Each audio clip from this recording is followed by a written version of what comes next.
विमल कुमार यादव ने, छोटे भाई की हत्या हुई थी उसके बाद। तो विमल कुमार यादव जी को उनके आत्मरक्षा हेतु एक लाइसेंसी हथियार भी नहीं दिया गया तत्कालीन सरकार में, भाजपा की सरकार। विमल कुमार जो कि अपने भाई के इंसाफ का अकेला गवाह थे, वो अकेला गवाह, और 23 से 24 तारीख को गवाही भी देना था। अब ये बताओ भाजपाइयों के नजर में अच्छा और सच्चा होता क्या है? भाजपाई लोग को पता है कि 2024 में उनके हाथ से देश की सत्ता जा रही है, वो बौखला गए हैं, और जो उनके जो चमचे हैं वो बौखला गए। एक दरोगा थे नंद किशोर यादव जी, और अररिया के एक पत्रकार थे विमल यादव जी, उनको सरेआम मतलब मर्डर कर दिया जा रहा है, और यादवों को इस तरह से मतलब समझ रहे हैं कि साग मुरई की तरह समझ लिए हैं। इसी बीच पे बात करने के लिए पूर्व यदुवंशी सेना के राष्ट्रीय अध्यक्ष संतोष रेणु यादव जी हैं, इनसे बातचीत करेंगे। कैसे हैं भैया? बढ़िया हैं, आप कैसे हैं? मैं भी बढ़िया हूँ। अच्छा, सबसे मेरा पहला सवाल है कि मतलब यादवों को साग मुरई की तरह समझ लिया, कहीं भी कुछ भी मर्डर कर दे रहा है, नहीं आपको लग रहा है? देखिए, सबसे पहली चीज कि जो विपक्षी जो पार्टी है उनके सांसद जिस प्रकार का मैसेज समाज में दे रहे हैं, नफरतवादी, संप्रदायवादी, जातिवादी मैसेज, उसी का ये असर है कि समाज में जाति और धर्म को लेकर के काफी विविधता पैदा हुई है, और जिसके वजह से इस तरह का आपको संग्राम देखने को मिल रहा है। कहीं कहीं पत्रकार जो आवाज उठाता है, चौथा स्तंभ है, उसको मतलब सरेआम गोली मार दिया जा रहा है। देखिए, अपराधियों के लिए जो अपराधी माइंडेड लोग हैं उसको पत्रकार थोड़े समझ में आता है। आप देख रहे हैं कि बिल्किस बानो हत्याकांड छिपा हुआ नहीं है, देश से लेकर के विदेश तक को हिला दिया बिल्किस बानो हत्याकांड। बिल्किस बानो हत्याकांड में क्या हुआ, आज देख रहे हैं कि बिल्किस बानो हत्याकांड में जो उनके जो हत्यारे हैं, जो उनके रेपिस्ट हैं, उनको गुजरात सरकार रिहाई करने के प्लानिंग में लग गई है। अब तो ये सुप्रीम कोर्ट में मामला गया, अब सुप्रीम कोर्ट इस मामले में पूछना चाहती है कि, और पूछ रही है कि आखिर रिहाई करने का आपने प्लान कैसे कर लिया। बिल्किस बानो का जिस प्रकार से गैंग रेप किया गया, बिल्किस बानो के सामने बच्चे को जान से मार दिया गया, उनके पूरे परिवार को मार दिया गया। आप ये बताइए कि इस नृशंस हत्याकांड के बाद अगर कोई उनके जो आरोपी हैं, उनके जो मर्डरर हैं, उनको अगर रिहाई करने का प्लान करे सरकार, तो उस सरकार में फिर आप कैसे कह सकते हैं कि जैसे आजकल नहीं देख रहे हैं कि ज्यादा यादवों को ही मर्डर कर दिया जा रहा है उत्तर प्रदेश में ना, बिहार में भी 2 घटना जैसे आया सामने, हम और भी बहुत सारे घटना। हम वही तो हम कह रहे हैं कि जिस प्रकार से पूरे देश में जिस प्रकार से भाजपाइयों के द्वारा जाति और धर्म के आधार पे लोगों को चुन चुन करके मारा जा रहा है, इन्हीं चीजों के ऊपर हम लोगों को सजगता और गंभीरता से ध्यान देने की जरूरत है। क्योंकि आपने देखा कि कुछ दिन पूर्व बेगूसराय से करीब लगता है 9 साल के बच्ची के साथ में रेप हुआ। हाँ, 9 साल के बच्ची के साथ रेप हुआ। वहां पे क्या हुआ, वहां पे भाजपाई लोग क्या किए, उसको भी जाति और धर्म से जोड़ दिए।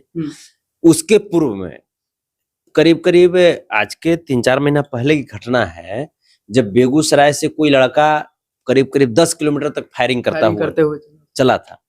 स्थानीय सांसद गिरिराज सिंह जी क्या बोले, हल्ला करने लगे कि भाई ऐसा क्यों हो गया, अपराधी को गिरफ्तार करो, ये करो वो करो।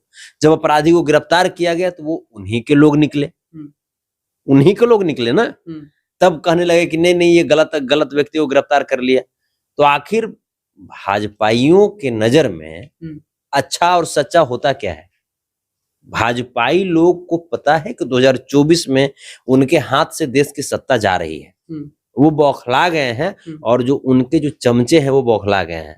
तो बौखला के मतलब कुछ भी कर देंगे, वही ना कर रहे हैं। ऐसा करना चाहिए? एकदम नहीं करना चाहिए। तो वही हम करें कि इस प्रकार की जो वो मानसिकता लेकर के सरकार को, महागठबंधन की सरकार को बदनाम करने के नियति से जो इस प्रकार के आपराधिक घटनाक्रम को अंजाम दे रहे हैं, ये गलत है।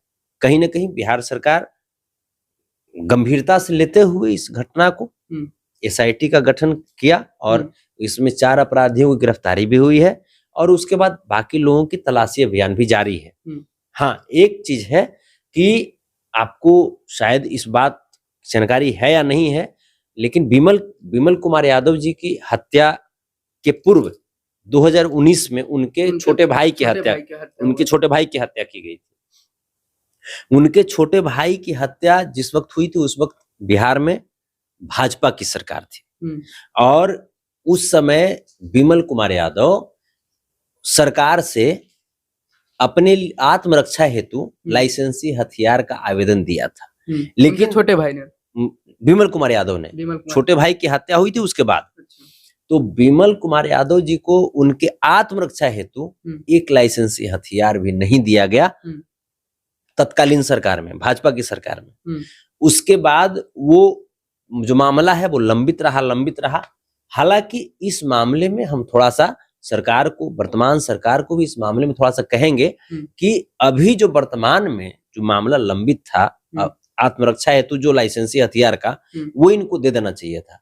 और इस मामले को चाहे किन्हीं के साथ का भी मामला हो, गंभीरता से देखिए और जो लोग आत्मरक्षा हेतु लाइसेंस मांग रहे हैं, लाइसेंसी हथियार मांग रहे हैं, उनको गंभीरता से देखिए और गंभीरता से देख करके देना है तो दे दीजिए, नहीं देना है तो फिर कैंसिल कीजिए। चूंकि होता क्या है ना कि जो लोग अपनी आत्मरक्षा हेतु मांग रहे हैं तो कहीं ना कहीं उनको अपनी जान की डर होता है, तब न मांगते हैं वो, वरना किसी को हथियार रखने का क्या शौक होगा। तो इन चीजों के ऊपर सरकार को ध्यान देना है। दूसरी चीज कि जैसे चाहे वो नंदकिशोर यादव जी हो या बिमल कुमार यादव जी हो, इन दोनों के परिजनों को उनकी योग्यता के अनुसार सरकारी नौकरी दी जाए। नंदकिशोर यादव जी के परिजन को साथ ही साथ 1 करोड़ रुपए का जो सहायता राशि है वो दिया जाए। साथ ही साथ उधर बिमल कुमार यादव जी के परिजन को 25 लाख रुपए की सहायता राशि दिया जाए और उनके साथ साथ बिमल कुमार यादव जी के पत्नी को सरकारी सुरक्षा गार्ड की व्यवस्था कराई जाए।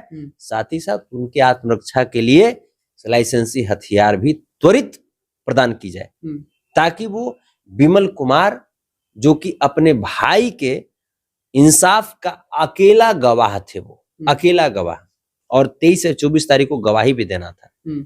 अब ये बताइए कि अगर उनको सुरक्षित नहीं किया जाएगा उनके परिवार को, तब एक तो कि बिमल कुमार के भाई का इंसाफ नहीं मिला, उसके बाद बिमल कुमार का भी इंसाफ जैसे नहीं मिलेगा फिर तो नहीं मिलेगा ना।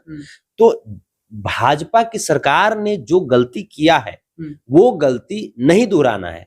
अभी महागठबंधन की सरकार पर लोगों का, बिहार के 14 करोड़ की जो आबादी है उन लोगों का एक उम्मीद है। जिस प्रकार से ये नौकरी बांट रहे हैं, रोजगार के नए नए अवसर दे रहे हैं, विकास हर क्षेत्र में विकास हो रहा है, तो एक उम्मीद है। तो इस उम्मीद को बनाए रखना है।